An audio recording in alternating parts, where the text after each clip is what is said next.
সুপ্রিয় দর্শক, আপনারা সকলেই জানেন আজ বহু প্রতীক্ষিত 26,000 চাকরি বাতিলের মামলার শুনানি ছিল সুপ্রিম কোর্টে।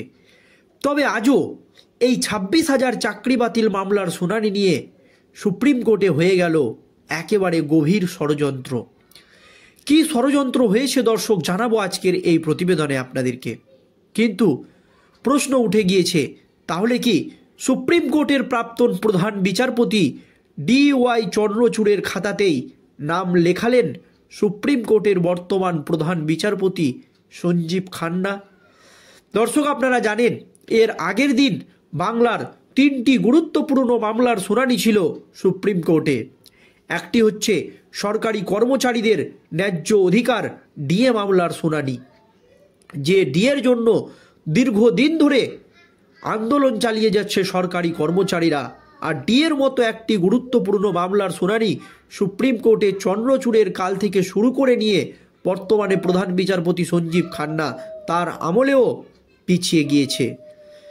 এছাড়াও আরও একটি মামলা ছিল ওবিসি সংরক্ষণ, অর্থাৎ কলকাতা হাইকোর্টের একটি মাত্র নির্দেশে এই রাজ্যের 12 লক্ষ ওবিসি সার্টিফিকেট বাতিল হয়ে যায়। সেটাও একটি গুরুত্বপূর্ণ মামলা ছিল সুপ্রিম কোর্টে, কিন্তু সেই মামলার শুনানিও পিছিয়ে যায়। এমনকি এসএসসির 26,000 চাকরি বাতিল মামলার শুনানি ছিল সেই দিনই। 3টি গুরুত্বপূর্ণ মামলার শুনানি একই দিনে সুপ্রিম কোর্টে পিছিয়ে যায়। তাহলে এর নেপথ্যে কে বা কারা বা কী কারণ রয়েছে তা নিয়ে হতাশায় অনেকেই। এই আবহে অনেকেই হয়তো ভেবেছিল আজ 26,000 চাকরি বাতিল মামলার নিষ্পত্তি হবে, কারণ সুপ্রিম কোর্টের বর্তমান প্রধান বিচারপতি সঞ্জীব খান্না আশ্বস্ত করেছিলেন যে এই মামলার দ্রুত নিষ্পত্তি হওয়া প্রয়োজন। যদিও রাজ্যের বর্ষিয়ান আইনজীবী অভিষেক মনু সিংভি সুপ্রিম কোর্টের কাছে সময় চেয়েছিলেন যে এইটি অত্যন্ত একটি জটিল মামলা, আরও কিছুদিন রাজ্যকে সময় দেওয়া হোক। কিন্তু তখন সুপ্রিম কোর্টের বর্তমান প্রধান বিচারপতি সঞ্জীব খান্না জানিয়েছিলেন যে না, এই মামলায় আপনারা জটিলতা বৃদ্ধি করবেন না, আমরা শুধু দুটো বিষয় দেখব, যে যোগ্য এবং অযোগ্য পৃথক করা সম্ভব কিনা। যদি পৃথক করা সম্ভব হয় তাহলে যোগ্যদের চাকরি থাকবে, অযোগ্যদের চাকরি বাতিল হবে। শুধু বাতিলই নয়, তাদেরকে সুদ সহ বেতন ফেরত দিতে হবে। কিন্তু যদি যোগ্য অযোগ্য পৃথক করা সম্ভব না হয়, এসএসসি, সিবিআই, এমনকি মধ্যশিক্ষা পর্ষদ বা রাজ্য যদি না পারে, তাহলে কিন্তু কলকাতা হাইকোর্টের নির্দেশই বহাল থাকবে, অর্থাৎ 26,000 চাকরি বাতিল হবে। এই দুইটি বিষয় নিয়েই টানাপড়ন চলছে সুপ্রিম কোর্টে। কিন্তু সুপ্রিম কোর্টের প্রধান বিচারপতি পদ থেকে যখন DY চন্দ্রচূড় অবসর নিয়েছিলেন এবং সুপ্রিম কোর্টের প্রধান বিচারপতি পদে সঞ্জীব খান্না বসেছিলেন, তখন সকলেই হয়তো ভেবেছিলেন যে এই সমস্ত মামলাগুলোর এবার দ্রুত নিষ্পত্তি হবে, কারণ সুপ্রিম কোর্টের বর্তমান প্রধান বিচারপতি সঞ্জীব খান্না প্রধান বিচারপতি পদে বসেই জানিয়েছিলেন যে যে সমস্ত মামলা দীর্ঘদিন ধরে সুপ্রিম কোর্টে ঝুলে রয়েছে সেই সমস্ত মামলার তিনি দ্রুত নিষ্পত্তি করবেন। এর জন্য সুপ্রিম কোর্টের প্রাক্তন প্রধান বিচারপতি DY চন্দ্রচূড়ের আমলে চলা একাধিক নীতির পরিবর্তনও তিনি করেছিলেন। কিন্তু আজও এই 26,000 চাকরি বাতিলের মামলার শুনানি নিয়ে সুপ্রিম কোর্টে ঘটে গেল একেবারে গভীর ষড়যন্ত্র। কি হয়েছে সুপ্রিম কোর্টে আজ দেখুন দর্শক। ঝুলে রইল 26,000 চাকরি প্রার্থীর ভবিষ্যৎ। ফের একবার সুপ্রিম কোর্টে পিছিয়ে গেল এই সংক্রান্ত মামলার শুনানি। আজও সুপ্রিম কোর্টে এই গুরুত্বপূর্ণ মামলার শুনানি পিছিয়ে গেল।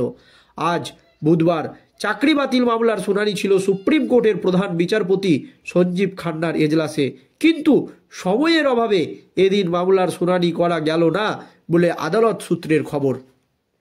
দেখুন দর্শক, যেভাবে সুপ্রিম কোর্টের প্রাক্তন প্রধান বিচারপতি DY চন্দ্রচূড়ের আমলে এই মামলাকে সময়ের অভাব দেখিয়ে বা সময় দেখিয়ে বারবার পিছিয়ে দেওয়া হয়েছে, এবার কিন্তু সেই খেলায় শুরু হয়ে গেল সুপ্রিম কোর্টে। আজও সুপ্রিম কোর্টে সময়ের অভাবে 26,000 চাকরি বাতিল মামলার শুনানি হলো না।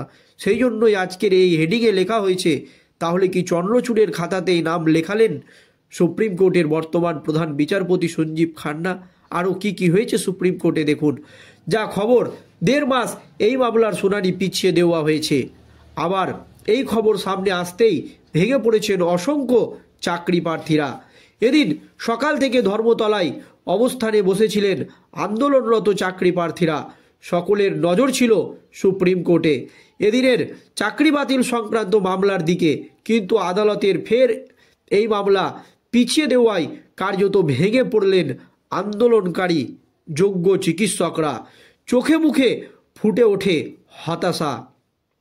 এক আন্দোলনকারী বলেন, এইভাবে আর কত পরীক্ষা দিতে হবে? এইভাবে বেঁচে থাকার থেকে মরে যাওয়া ভালো, আর নেওয়া যাচ্ছে না।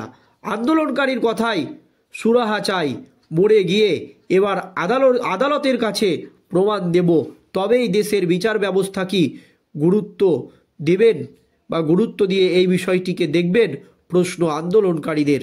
দেখুন দর্শক, সুপ্রিম কোর্ট দেশের সর্বোচ্চ আদালত, আর সেই বিচার ব্যবস্থা নিয়ে এখন প্রশ্ন তুলছে অনেকেই। এটা কি আমাদের জন্য লজ্জার নয়?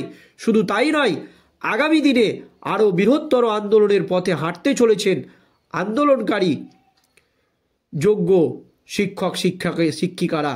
এই প্রসঙ্গে আরও এক বৃহত্তর আন্দোলনের কথাও কিন্তু তারা জানান। কিন্তু সুপ্রিম কোর্টের বর্তমান প্রধান বিচারপতি সঞ্জীব খান্না বারবার আশ্বস্ত করেছিলেন যে এটা অত্যন্ত গুরুত্বপূর্ণ একটি মামলা, এই মামলার দ্রুত নিষ্পত্তি করতে হবে। এরই জন্য কেন্দ্রীয় তদন্তকারী সংস্থার সিবিআই আধিকারিকদের জরুরি ভিত্তিতে রিপোর্টও জমা দিতে বলে সুপ্রিম কোর্টে। শুধু তাদেরকে নয়, সকল পক্ষকেই রিপোর্ট জমা দিতে বলে। তাই 26,000 চাকরিজীবী ভেবেছিল আজ হয়তো এই 26,000 চাকরি বাতিল মামলার নিষ্পত্তি হবে, কিন্তু সেই একই ঘটনা ঘটে গেল যেটা সুপ্রিম কোর্টের প্রাক্তন প্রধান বিচারপতি DY চন্দ্রচূড়ের আমলে ঘটত, সেই ঘটনাই কিন্তু ঘটে গেল। এই নিয়ে একজন চিকিৎসকের কিন্তু মৃত্যুও হয়েছে টেনশনে, আপনারা একজন শিক্ষকের মৃত্যুও হয়েছে আপনারা জানেন। আর এই আবহে সুপ্রিম কোর্টের প্রধান বিচারপতি সঞ্জীব খান্নাকে চিঠিও দিয়েছিলেন যোগ্য শিক্ষিকারা, যাতে এই মামলাকে একটু গুরুত্ব সহকারে দেখা হয়। কারণ যোগ্য শিক্ষিকারা আর তাদের কর্মজীবন নিয়ে অনিশ্চয়তার মধ্যে দিয়ে দিন কাটাতে পারছেন না, কিন্তু কার কথা কে শোনে? তাই জন্য আজকের এই হেডিং, যে চন্দ্রচূড়ের খাতাতেই হয়তো নাম লেখালেন সুপ্রিম কোর্টের বর্তমান প্রধান বিচারপতি সঞ্জীব খান্না। দর্শক, এই নিয়ে আপনাদের মতামত অবশ্যই ভিডিওর কমেন্ট বক্সে জানাবেন। ধন্যবাদ।